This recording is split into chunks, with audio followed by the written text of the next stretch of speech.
So I've been inspired to share this story with you guys pretty much all day. I just haven't had the time. I've been at work. About 10 years ago, I was in a place called Giro in 1750 in the LA County Jail.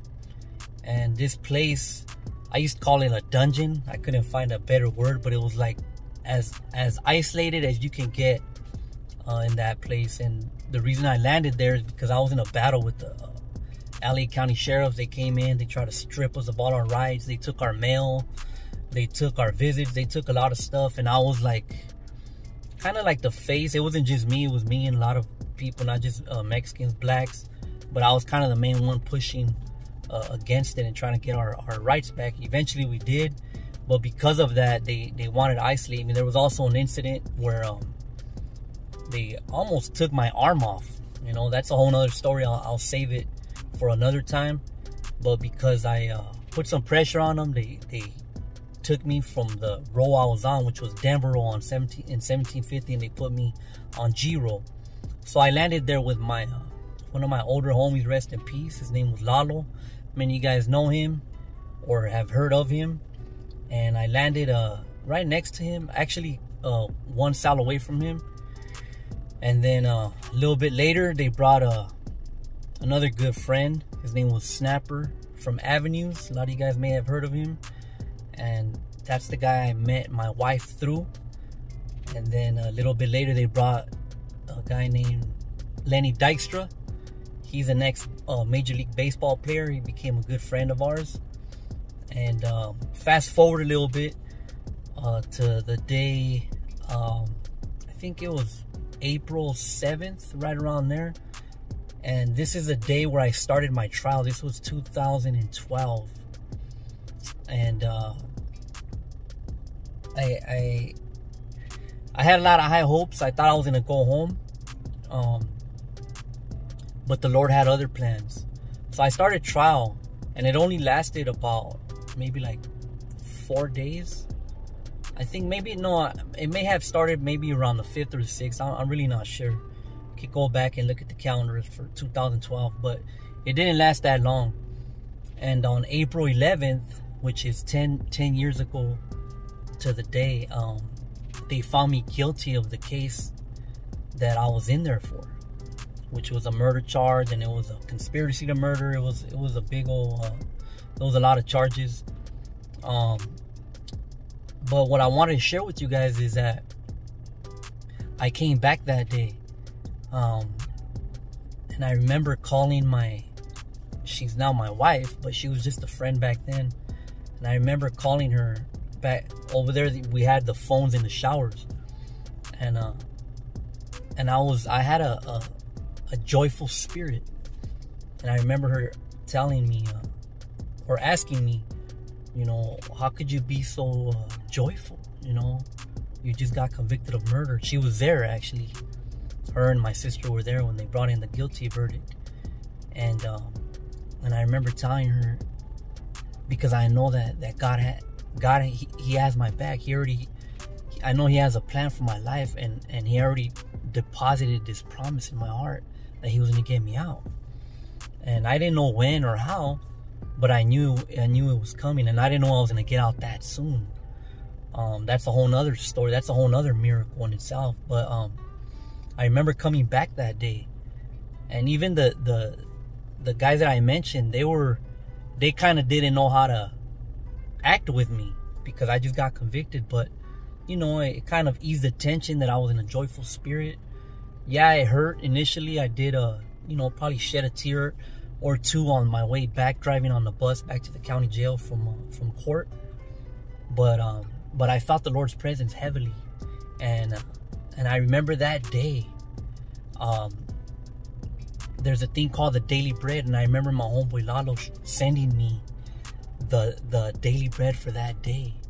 And that day, you could even probably go look it up. Daily bread, April 11th, 2012. And the verse that was on there was Apostle Paul saying that a great door of opportunity had opened to him. And I forget what else it said, but and then the actual message on that daily bread had something to do with, I think it was a lawyer or something like that. Matter of fact, I'm gonna go look it up. But anyhow, it was like the Lord speaking straight to me, you know. And so I just want to encourage you guys. You may think that, you know, something, you may have gotten a bad report, maybe even from the doctor, or you're just struggling in your marriage, or you lost your job, or, you know, you may have even lost a loved one. Like, I don't know what it could be, but God knows, you know. And God, he has a way of showing out and of coming through for you. And I'm not saying that things are gonna be good. That's, you know, I'm not trying to say that, you know, I don't know what the situation is, but I know that when you give your situation to God, he works it all out, you know. And so I just want to encourage you guys, man. I was in one of the most difficult situations you could be in, and I know I talk about it a lot because that's my testimony. And God wants me to speak about it. You know, he didn't just bring me out to keep it to myself, because it may just touch you, you know. You may have heard it 10 times, but maybe this time it'll do something. And my whole aim and goal is to draw you closer to God, to go and seek him. You may be struggling with an addiction. You know, your friends may have given up on you. Your family may have given up on you. You know, the list goes on and on, man. We have trials and tribulations in this life. And Jesus said we would go through those things, but he also said that he prayed that our faith may be strengthened, you know, even when the enemy comes against us. So I wanted to really share that with you guys, and I don't want this day to pass, because today was a special day. Even though I got convicted of murder, man, it makes my testimony that much more stronger. I'm not just a guy that went to jail and got released from a big case. I'm someone that went to jail, got convicted of the crime, and not even a year later got released. I got released 11 months later on March 15th of 2013, and I got convicted April 11th of 2012. So it just makes it that much more special and that much more stronger, and it shows that I had nothing to do with it. It was God. God said, you know what, I'm gonna allow you to go through this, and then I'm gonna show everybody, the district attorney, everybody that's been watching my case, the homies that were on the tier with me, everybody, you know, I always spoke that life, that promise that God put in my heart to get me out. And it was all by his grace. Once again, I'll say it again, it wasn't because you know, I was pro per and I did it, you know, and I had the best attorney and all these different things that played a part, but it was because God showed his favor upon my life. And it was his favor that I didn't even deserve. You know, I didn't even deserve it. But that's how God works. And it's the same way with salvation. We don't deserve to be saved from hell. We don't deserve to be forgiven of all of our sins. But he does it because he loves us. And he said, you know what, son? You know what, daughter?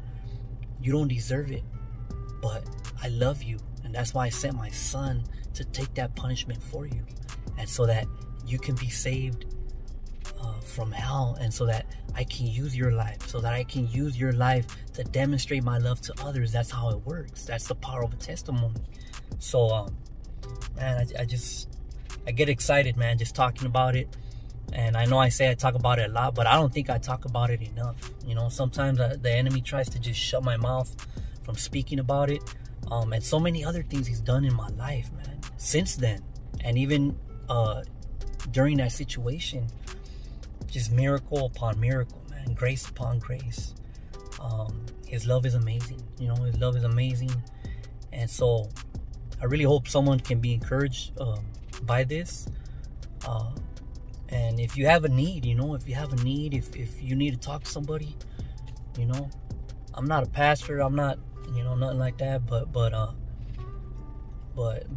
someone that you can reach out to, and you know, maybe the Lord can use little on me to speak some life into you and some hope. Because that's what I want to do, man, is bring the hope of the gospel of Jesus Christ, man, the salvation of our souls. But not only that, the hope that God can can free you from things, you know, from addictions, from strongholds, mental strongholds, from bondages and despair and depression and anxiety. I've struggled with all of that, you know, and sometimes I still do. And so that's why we're here, so that we can help each other out, you know. So once again, you know, just wanted to share this with you guys. Hope at least one person can be encouraged. And as I always say, you know, put your faith in Jesus Christ. You know, the times we're living in are some crazy times, but when we have our hope in God, when we put our trust in God, it doesn't matter what the world looks like. Even like the situation I was in, it looked bleak, you know, it looked crazy. Even a lot of dudes that were in there with me, like they used to say, man, I don't know why you think you're gonna get out. Like, you just got convicted, and it doesn't matter what it looks like in the physical. In the spiritual, man, God is working, God is moving. And so even right now in this dark time, God is moving, man. God is really moving, and he wrote it. It's already been written, and that's a done data, man. It's gonna play out in our favor for those who put our trust in him in the end. So with that being said, man, grace and peace to you all.